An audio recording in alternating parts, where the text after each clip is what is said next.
హత్యా నేరానికి పాల్పడినందుకు ఒకే రోజున ఇద్దరికి శిక్షలు పడ్డాయి. కోల్కతాలో ఒక హాస్పిటల్లో పనిచేసే 31 ఏళ్ల డాక్టర్ని మానభంగం చేసి చంపేసినందుకు నిందితుడికి స్థానిక కోర్టు జీవిత ఖైదు విధించింది. తిరువనంతపురంలో ఒక యువతి తన ప్రేమికుడిని విషమిచ్చి చంపినందుకు అక్కడి కోర్టు ఆమెకు మరణశిక్ష విధించింది. ఈ రెండు కేసుల్లో కొన్ని కీలక అంశాలు ఇమిడి ఉన్నాయి అంటున్నారు మా చీఫ్ ఎడిటర్ రమేష్ కందులు గారు. అవేంటో తెలుసుకుందాం. సార్, ఏంటి సార్, కోల్కతా ఆయనకేమో జీవిత ఖైదు విధించారు, ఆమెకేమో మరణశిక్ష వేశారు. అదే ఇక్కడ ఆసక్తికరమైనటువంటి విషయం.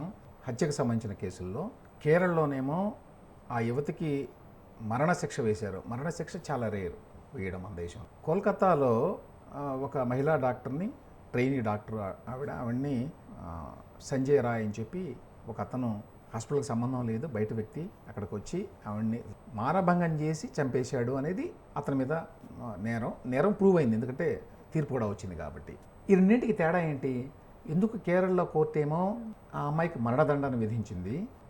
కోల్కతాలో జరిగిన ఘటన యాక్చువల్గా దేశవ్యాప్తంగా అందరి దృష్టిని ఆకర్షించింది. చాలా కాలం పాటు వార్తల్లో ఉంది, చాలామందికి తెలుసు. గ్రీష్మ కేసు ఎక్కువ మందికి తెలియదు. నిజం చెప్పాలి అంటే దేశవ్యాప్తంగా అంత ఆందోళన అంత జరిగినటువంటి ఆ కేసులోనేమో న్యాయమూర్తి జీవిత ఖైదు విధించాడు. ఇక్కడేమో యువతికి మరణదండన విధించారు. దీన్ని బట్టి మనకి ఒక విషయం అర్థమైంది ఏంటంటే, మరణశిక్ష ఎవరికి వేస్తారు, ఎవరికి వేయరు అనే దాంట్లో స్పష్టత లేదు. మామూలుగా భారతదేశంలో గతంలో ఎప్పుడో సుప్రీంకోర్టు ఒక కేసులో ఏం చెప్పిందంటే, మరణదండనకు సంబంధించి ఊరికే మరణదండన వెయ్యొద్దు, ఎంత నేరమైనా కూడా rarest of the rare cases అని ఒక ఫ్రేజ్ వాడారు వాళ్ళు అప్పట్లో. దాన్ని ప్రాతిపదికగా తీసుకుంటాయి అన్ని కోర్టులు ఇప్పుడు. అది rarest of the rare cases అయి ఉండాలి, మీరు మరణదండన విధించాలి ఒక కేసులో అంటే. సో ఆ ప్రాతిపదిక మీద కోర్టులు జనరల్గా మరణశిక్ష వేయాలా లేదా, ఇది rarest of the rare cases అనేటువంటి టెస్ట్కి నిలబడుతుందా అని చూస్తారనమాట మరణశిక్ష వేయాలి అంటే. మరి ఇక్కడ రెండు కేసుల్లో కూడా ఇన్ఫ్యాక్ట్ ఆ కేసు ఇంకా ఘోరం. ఎందుకంటే అక్కడ కోల్కతాలో ఆమెను చంపేయడమే కాకుండా ఆమెని మానభంగం కూడా చేసి చంపేశాడు. ఇక్కడ ఈ యువతి తన ప్రేమికుడిని విషమిచ్చి చంపేసింది కేసు, అది కేరళలో. అక్కడ ఆయన ఏమన్నాడంటే కోల్కతాలో ఆ కేసులో ఆ జడ్జి గారు, ఇది ఒకటి ప్రీ మెడిటేటెడ్ కాదు, అంటే ముందుగా పథక ప్రకారం ఈ విధంగా చేయలేదు, అప్పటికప్పుడు జరిగిన ఘటన, ఆ అమ్మాయిని చంపడం, డాక్టర్ని చంపటం అక్కడ. రెండవది, ఇతనికి మరణశిక్ష వేయడం కంటే జీవిత ఖైదు వేసి అతనిలో ఏమైనా మార్పు వస్తుందేమో చూడడానికి అవకాశాన్ని కూడా కల్పించాలి, ఊరికి మరణశిక్ష వేయడం వల్ల వచ్చే ప్రయోజనం ఏమీ లేదు. మూడవది, దీని మీద పెద్ద ఎత్తున మీడియాలో అన్నింటిలో కూడా చాలా స్పందన వచ్చింది, దానివల్ల కొంచెం ఒత్తిడి కూడా ఉంటుంది, కానీ మీడియా ఒత్తిడి దృష్ట్యా మరణశిక్ష వేయటం కూడా కరెక్ట్ కాదు అని భావించాడు ఆయన. ఇక్కడ గ్రీష్మ కేసు ఏమిటి, ఆ స్క్రీన్ మీద కూడా వస్తున్నాయి ఆ పిక్చర్స్. అమ్మాయి చాలా చిన్నది, ఇప్పుడే 23, 24 ఉన్నాయి. ఈ కేసు జరిగింది 2022లో, అంటే 21 ఏళ్ళు ఉన్నాయేమో అప్పటికి. ఆ అమ్మాయి కాలేజీలో ఎవరితోనో పరిచయం అయింది. ఇద్దరు కేరళకు చెందిన వాళ్ళు, కానీ తమిళనాడులో చదువుకున్నారట, కన్యాకుమారిలో ఎక్కడో. అక్కడ పరిచయం అయింది, వేరే వేరే డిపార్ట్మెంట్స్ అయినా కూడా. శరణ్ రాజ్ అతని పేరు. పరిచయం అయిపోయింది, తర్వాత చదువుకున్నారు, వచ్చేసారు వెనక్కి వచ్చిన తర్వాత కారణాలు ఏమైనప్పటికీ ఆ అమ్మాయికి ఇంట్లో వాళ్ళు వేరే పెళ్లి కుదిర్చారు. అందువల్ల అబ్బాయి నుంచి దూరం వెళ్ళాలి అని చెప్పి అనుకుంది. ఏం జరిగింది అనేది మనకి స్పష్టంగా తెలియదు, కానీ అతనికి విషం ఇచ్చి చంపింది ఆ అమ్మాయి. ఆ విషం ఇచ్చిన తర్వాత అతను దాదాపు 10-11 రోజుల పాటు హాస్పిటల్లో ఉన్నాడు, తర్వాత చనిపోయాడు. ఇక్కడ జడ్జి గారు ఏమంటాడంటే, ఈమె ప్రేమించిన వాడిని మోసం చేసి దారుణంగా చంపేసింది కాబట్టి మిటిగేటింగ్ సర్కమ్స్టాన్సెస్ నాకేమీ కనిపించడం లేదు. మిటిగేటింగ్ సర్కమ్స్టాన్సెస్ అంటే ఎవరికైనా శిక్ష వేసేటప్పుడు సాధారణంగా ఏం చేస్తారంటే ఇతరత్ర ఉన్నటువంటి పాజిటివ్ పాయింట్స్ ఏమిటి అని చూస్తారు. కొంతమంది చాలా చిన్న వయసు, పరిస్థితుల ప్రాబల్యం అని చెప్పి అంటుంటారు కదా, పరిస్థితుల ప్రాబల్యం వల్ల ఇలా చేశాడు, లేకపోతే చేసి ఉండేవాడు కాదేమో, లేకపోతే వేరే వాళ్ళ ప్రోద్బలం, వేరే వాళ్ళ బలవంతం వల్ల ఇట్లా చేశాడు. ఇవన్నీ మిటిగేటింగ్ సర్కమ్స్టాన్సెస్ కింద పరిగణిస్తుంది కోర్టు. పరిగణించి శిక్ష తగ్గిస్తారు. ఎందుకంటే పూర్తిగా ఇతను సొంత దీంతో చేయలేదు, ఇతనికి వేరియస్ ఎక్స్టర్నల్ పరిస్థితుల్లో కొంత కారణమైనవి ఇట్లాంటివి. లేకపోతే కొంతమంది చాలా చదువుకున్నారు, చిన్నప్పటి నుంచి చాలా కష్టపడి అనుకోకుండా ఈ నేరంలో ఇరుక్కున్నారు, లేకపోతే నేర చరిత్ర లేదు ఇప్పటి వరకు, ఇదే మొదటి నేరం, పెద్ద నేరం అయినప్పటికీ.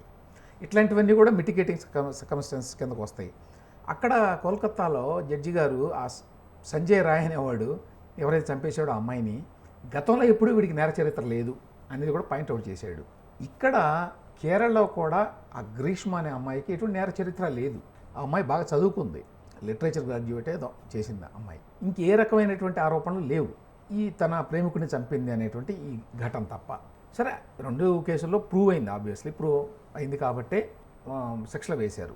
అయితే కేరళ కోర్టు జడ్జి గారు ఎట్లా ఉన్నదంటే యాక్చువల్గా ఈ అమ్మాయికి ఎక్కువ మిటిగేటింగ్ సర్కమ్స్టెన్సెస్ ఉంటాయి. వయసు తక్కువ, చదువుకున్నది, గతంలో నేర చరిత్ర లేదు, చాలా జీవితం ముందుంది.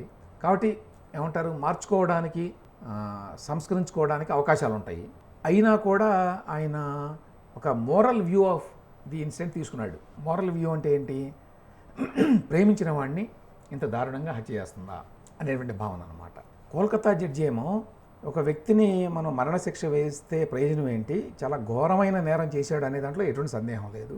అయినా కూడా మరణశిక్ష వల్ల జరిగే మేలు ఉండదు, దానికంటే కూడా మిగతా పరిస్థితులను దృష్టిలో పెట్టుకొని ఇతనికి భవిష్యత్తులో తన ప్రవర్తన మార్చుకోవడానికి అవకాశాలు కల్పించాలి అనే ధోరణిలో ఆయన జడ్జిమెంట్ ఉంది. ఇక్కడేమో ఈ జడ్జి గారు చాలా కసిగా ఈ అమ్మాయిని చంపేయాల్సిందే అన్నట్టుగా రాశాడు. సో దీని మీద కొంతమంది ప్రశ్న ఏమిటంటే, మరణశిక్ష ఎవరికి విధించాలి ఎవరికి విధించకూడదు అనే విషయంలో ఎంత సబ్జెక్టివిటీ, అంటే విచక్షణ ఉన్నది కోర్టులకి, దానివల్ల జరిగే నష్టం ఏంటి, ఎవరికి విధించాలి ఎవరికి విధించకూడదని. అంటే వీళ్ళు 2 కేసుల్లో కూడా అప్పీల్కి వెళ్తారు. అప్పీల్కి వెళ్తే పైకోర్టు ఏం చెప్తుందో తెలియదు, కానీ మరణశిక్ష విషయంలో మనకి ఒకే రకమైన ఆలోచన లేవు అందరికీ అనేది ఒకటి స్పష్టంగా అర్థమవుతోంది. On the face of it, prima face ఏమనిపిస్తుంది అంటే ఎవరికైనా కేరళ కేసులో ఆ అమ్మాయి ఎందుకు చేసింది అనే దాని మీద స్పష్టమైన వివరాలు లేవు, కానీ ఒకటి ఇంట్లో వాళ్ళు వేరే సంబంధం ఏదో కుదిర్చారు, అందువల్ల నేను దూరంగా ఉంటానని చెప్తే అతను వినలేదు, ఆ అమ్మాయి ఫోటోలు అవన్నీ పెట్టుకున్నాడు వీడియోలో, దానివల్ల భయపడి చంపేసింది అనేది ఒక వెర్షను. కాబట్టి ఎంతో కొంత మిటిగేటింగ్ సర్కమ్స్టెన్సెస్ ఉన్నాయి అందులో అనేది కొంతమంది భావన.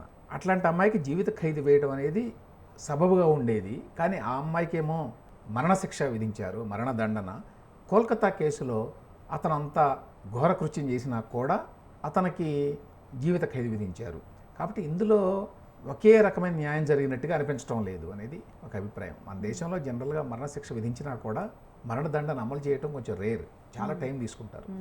లాస్ట్ 2020లో అనుకుంటాను లాస్ట్ జరిగింది అటువంటిది. కానీ ఏమైనప్పటికీ ఈ కేసులో అందరూ గమనించిన విషయం ఏంటంటే, ఎందుకు ఒకరికి మరణదండన విధించారు, ఇంకొకరికి జీవిత ఖైదు విధించారు అంటే, ఒకటి ఇందులో ఏమైనా జెండర్ బయాస్ ఉందా, అంటే ఆడవాళ్ళు మగవాళ్ళని మోసం చేస్తే చాలా ఘోరమైన విషయంగా భావిస్తారా జడ్జీలు, అంటే తెలియకుండానే ఆ బయాస్ ఉంటుందా, మగవాళ్ళు ఏదైనా చేస్తే ఇట్లాంటిది అందులో కొంత సానుభూతిని చూసేటువంటి అవకాశం ఉంటుందా అనేది ఒక చర్చ అది ఈ కేసులో. సో ఈ కేసు తర్వాత హైకోర్టుకు వెళ్తుంది. ఇప్పుడు సెషన్స్ కోర్టులు అయినవి, హైకోర్టుకు వెళితే ఏ రకమైన తీర్పు వస్తుందనేది చూడాలి నేను చెప్పినటువంటి ఈ ఇష్యూస్ మీద. Right, thank you Ramesh.